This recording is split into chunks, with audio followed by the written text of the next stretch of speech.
নেত্রী তসলিমা আক্তার, সভাপ্রধান বাংলাদেশ গার্মেন্টস শ্রমিক সংহতির সদস্য শ্রম কমিশন।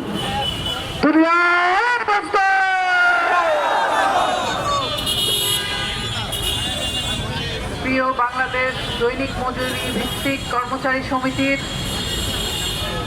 বন্ধুগণ, আজকের সভার সভাপতি, মজুরি ভিত্তিক কর্মচারী সমিতির সভাপতি, সাধারণ সম্পাদক সহ বিভিন্ন অঞ্চলের যে নেতৃবৃন্দ এখানে উপস্থিত হয়েছেন তাদের সকলকে এবং যারা বক্তা হিসাবে এখানে উপস্থিত হয়েছেন তাদের সকলকে বাংলাদেশ ট্রেড ইউনিয়ন ফেডারেশন এবং গার্মেন্টস শ্রমিক সংহতির পক্ষ থেকে লাল সালাম এবং শুভেচ্ছা জানাই।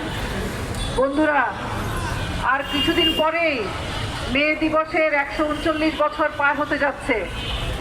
আপনারা জানেন, 100 বছর আগে শ্রমিকরা তাদের শ্রম ঘন্টা, মজুরি এবং তাদের কাজের নিশ্চয়তা নিয়ে আন্দোলন করেছিল। সেই আন্দোলনের ধারাবাহিকতায় আমরা এখন পর্যন্ত মে দিবস পালন করি। কিন্তু আমরা যদি দেখি আমাদের দেশের শ্রমিকরা এই 100 বছরেও তাদের জীবনের কি অবস্থা, ইতিমধ্যে আপনারা শিক্ষক মহামির্জা সহ শ্রমিক নেতাদের কাছ থেকে সেই কথা শুনেছেন। আমাদের দেশের শ্রমিকদেরকে আমাদের রাষ্ট্রপতিরা, আমাদের যারা এই দেশ পরিচালনা করে, যারা মালিক শ্রেণী রয়েছে, তারা আমাদের শ্রমজীবী মানুষকে মানুষ মনে করে না। তারা এই শ্রমজীবী মানুষকে দিয়ে তাদের প্রতিদিন সুন্দর করে, প্রতিদিনের স্বস্তি তৈরি করে, আরাম তৈরি করে, অথচ এই শ্রমিকদেরকে তাদের যে ন্যায্য পাওনা, সেই পাওনাটুকু দিতে তাদের নাভিশ্বাস উঠে যায়। তারা নানাভাবে টালবাহানা করে।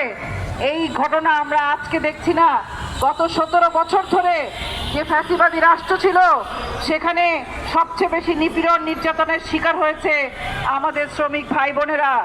আপনারা ইতিমধ্যেই শুনেছেন দৈনিক ভিত্তিক মজুরি শ্রমিকরা কিভাবে তাদের মজুরি থেকে শুরু করে, তাদের সংগঠন করার অধিকার থেকে শুরু করে, তাদের যে সুযোগ সুবিধা, ছুটি, ভাতা, সমস্ত কিছুতে কিভাবে বঞ্চিত হচ্ছে। আমাদের একজন বন্ধু বলেছেন আউটসোর্সিং এর শ্রমিকরা দাসের মতো। কিন্তু আমি প্রশ্ন করতে চাই, আমাদের দৈনিক ভিত্তিক মজুরি শ্রমিকরা, তাদের অবস্থাটা কি? তারাও যে জীবন যাপন করে সেটা কি কোনো নাগরিকের জীবন যাপন? সংগ্রামী বন্ধুরা, আমরা যখন কথা বলছি, আজকে আপনারা আমাকে এখানে আলোচক হিসেবে বক্তব্য রাখার জন্য ডেকেছেন। আপনাদের এই আন্দোলনের সাথে আমি সংহতি জানাই এবং আমরা যখন এখানে দাঁড়িয়েছি, এই বাংলাদেশ গত 17 বছর আগে যে বাংলাদেশ ছিল সেই বাংলাদেশ আমরা মনে করি না। গণ অভ্যুত্থানের মধ্য দিয়ে আমরা একটা নতুন বাংলাদেশের স্বপ্ন দেখেছি, যে বাংলাদেশে আমাদের দৈনিক ভিত্তিক মজুরি শ্রমিক সহ সকল শ্রমিকরা নাগরিক হিসাবে, মানুষ হিসাবে তারা মর্যাদা পাবে।